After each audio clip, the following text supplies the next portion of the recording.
तो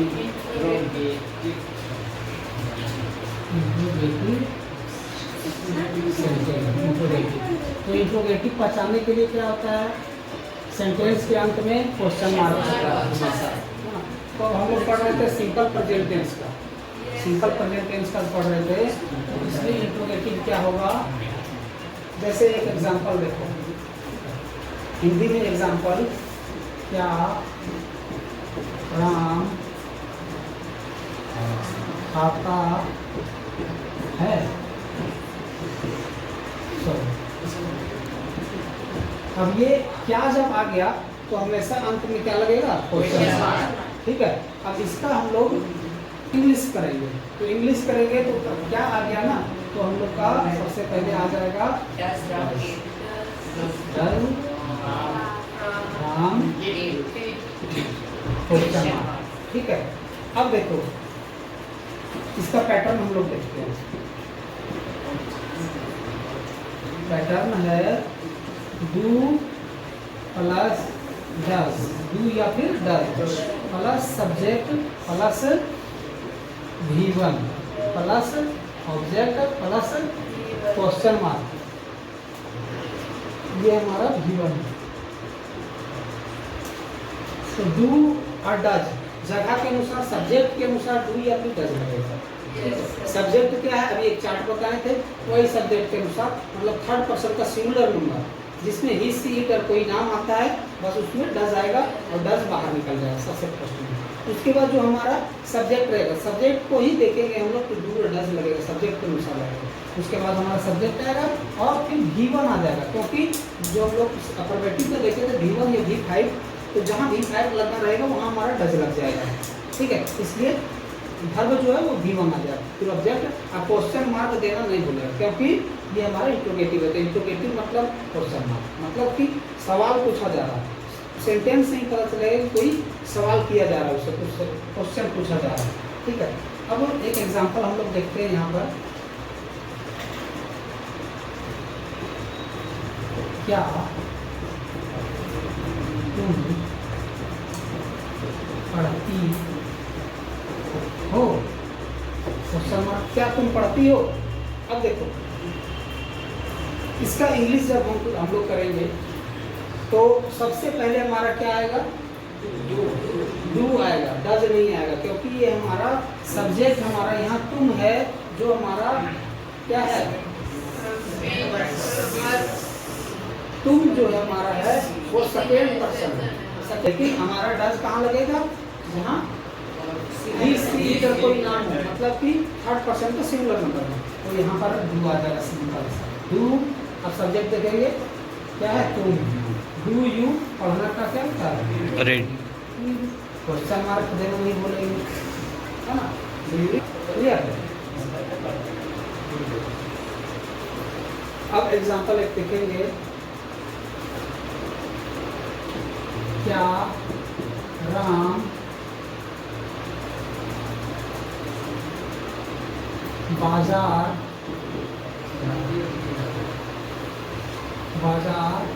से आता है, क्या राम बाजार से आता है।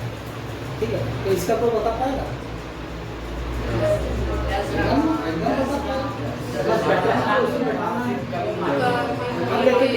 सब्जेक्ट क्या है, राम है, राम में हमारा डू नहीं लगेगा, डज राम। कोई भी नाम अगर होता है तो फर्स्ट लेटर उसका कैपिटल होता है, कोई भी नाम होता है तो फर्स्ट लेटर उसका कैपिटल होता है।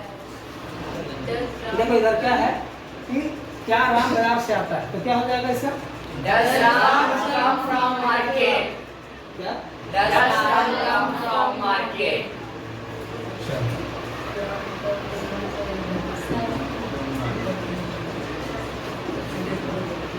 और भी इसके साथ कुछ रहेगा, Question mark. ठीक है। चलो ये तो क्लियर हो गया। Yes sir. मतलब कि सिंपल प्रेजेंट टेंस का जो है अफर्मेटिव, नेगेटिव, इंट्रोगेटिव, क्लियर। अब इसके बाद क्या है, continuous tense, present continuous tense. इसके बाद क्या है, present continuous tense. Present continuous में क्या होता है? प्रेजेंट कंटिन्यूअस में क्या होता है? जो चल रही है उसमें हम लोग देखेंगे कि काम जो है वो स्टार्ट हुआ पहले, लेकिन वो लगातार चलते आ रहा है। वह दौड़ रहा है। वह दौड़ रहा है ना? तो वह जो हमारा है ये क्या कहलाता है? सब्जेक्ट। ठीक है, और दौड़ रहा है मतलब जो काम हो रहा है ये क्या है? verb। और जब यहाँ पर रहा है, रही है, ये मतलब कि कंटिन्यू, दौड़ रहा है मतलब कंटिन्यू, मतलब कौन सा? कंटिन्यूअस, कंटिन्यूअस टेंस है ना? दौड़ रहा है। इसका बचाने के नियम हिंदी में सीधा सीधी रहेगा क्या? रहा है। लेकिन पैटर्न हम लोग जब देखेंगे, स्ट्रक्चर देखेंगे, तो वो क्या रहेगा? सब्जेक्ट प्लस इज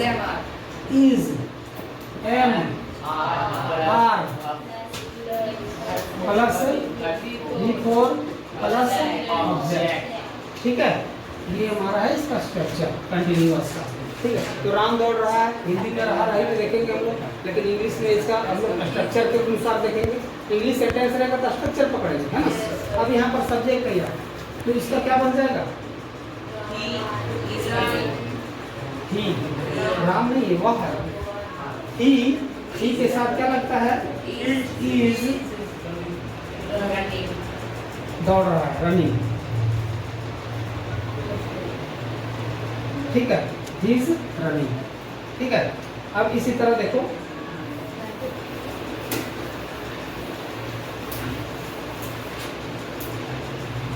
मैं आम खा रही हूँ।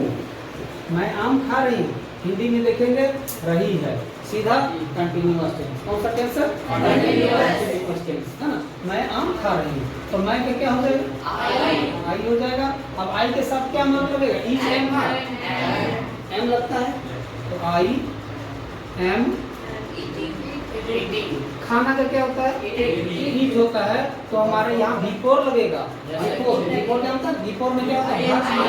आई एन जी लगाते हैं, है ना? तो EATING,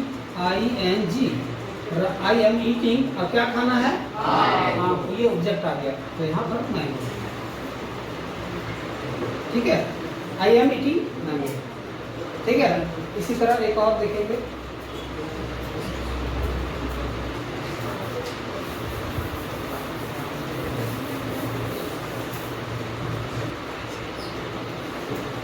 सीता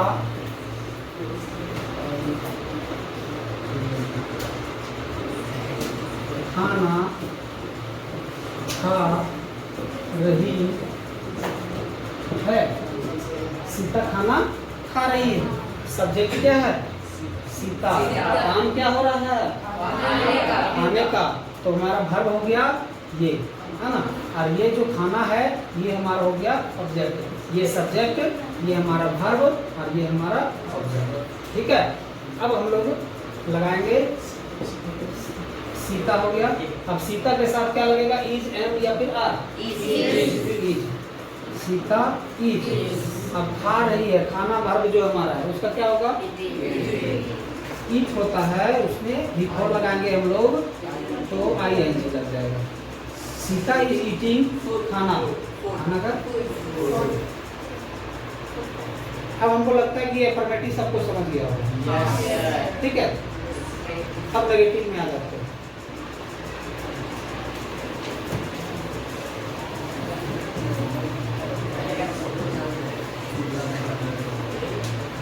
इसमें सीधा है structure, subject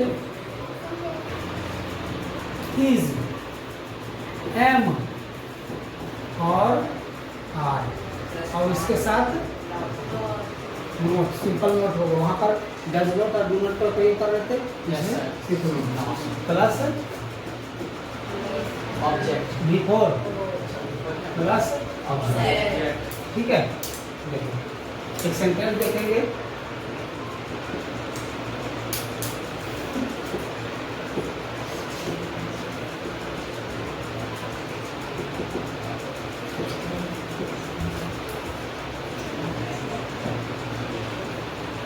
Ram is not going to market, है ना। ये हमारा सब्जेक्ट हो गया, ये हेल्पिंग वर्ब नोट है, ये V4 है, ये हमारा ऑब्जेक्ट है। अब देख लिए कि हम लोग कि हमारा यहाँ पर मिल गया सब्जेक्ट V4 एंड ऑब्जेक्ट, तो हम सिंपल सा इसको बोल देंगे कि ये कौन सा टेंस है, प्रेजेंट की कंटिन्यूअस टेंस है ना। इसका हिंदी क्या हो जाएगा, राम बाजार नहीं जा रहा है। अभी कोई बोला जाता है, वो गलत बोला, ठीक है, वो हमारा भी सिंपल